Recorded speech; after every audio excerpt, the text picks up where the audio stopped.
This is Yeshe. He's 5 years old. He's the son of a Jewish American mother and a Tibetan father. Sometimes people say to him, oh, you're half Tibetan or you're half American. And we say, no, Yeshe, you're 100% Tibetan, you're 100% Jewish American, you're fully both. And we're raising him to appreciate and value both traditions. He's learning in Jewish preschool. He's currently he is currently in a Jewish preschool, and he also attends Tibetan Sunday school. Doje is learning both religions, both cultures, and both traditions. He is learning Hebrew and Tibetan.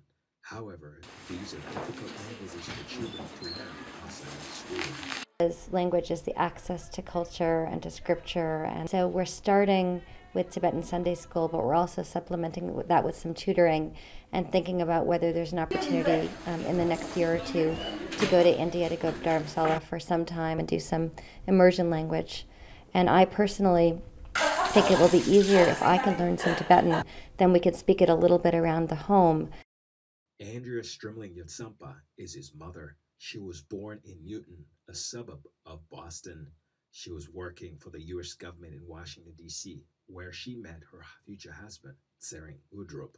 Udrup grew up at the base of Mount Everest in Tibet without electricity or other modern conveniences. I was spending some time at this Buddhist meditation center and learning about Tibetan Buddhism and meditation. And Tsering was asked to come here to help with the centers in the United States and to interpret for high Tibetan lamas. And we met for the first time, and there was not much of a Buddhist activity. I was just alone, staying in the house, and they came for a weekend or something. So after that meeting, it was some kind of a connection, after meeting, there was instant sort of a feeling or some kind of a connection. And then later on, we met in other towns, like in different states. Udrup is one of the first generation Tibetan children growing up in exile. I was about 7 years old, and during the first years of the Tibetan moving out of the country and living in Nepal, many difficulties in settling, not only in the terms of language and culture, but also adjusting the weather, climates, and encountering many different diseases. In 1949, China invaded Tibet. Since then, China has occupied Tibet for more than 60 years. More than 1 million people have died trying to escape from the Chinese.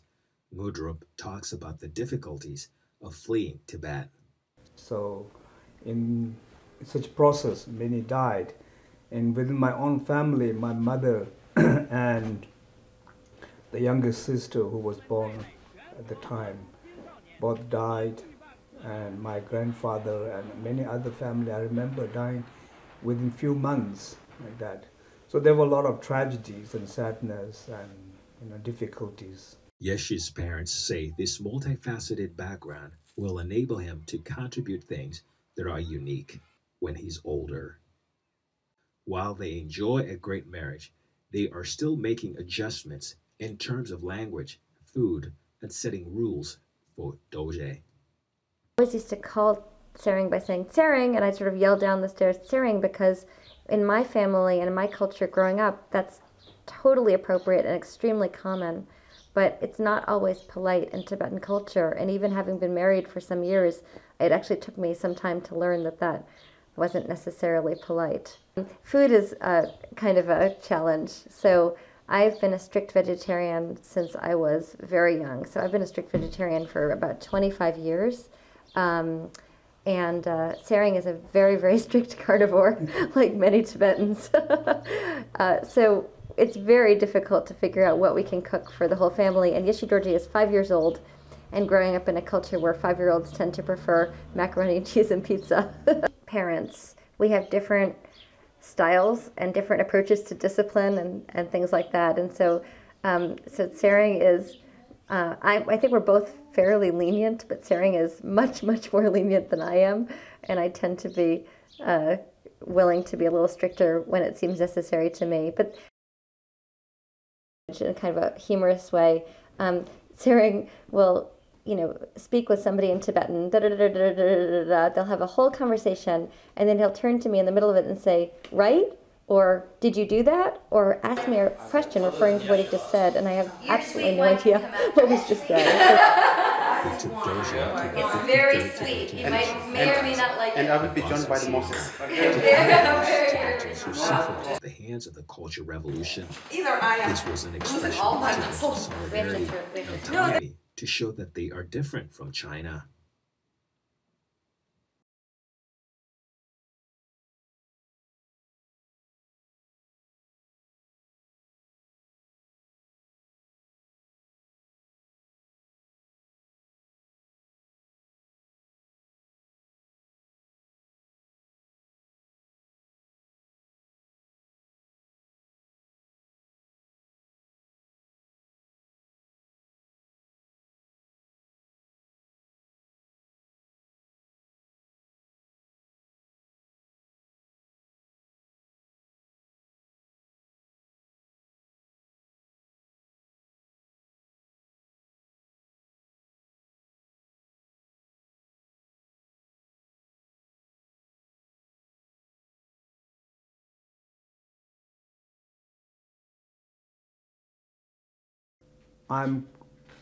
I think one of those first generation of Tibetans or Tibetan children growing up in exile.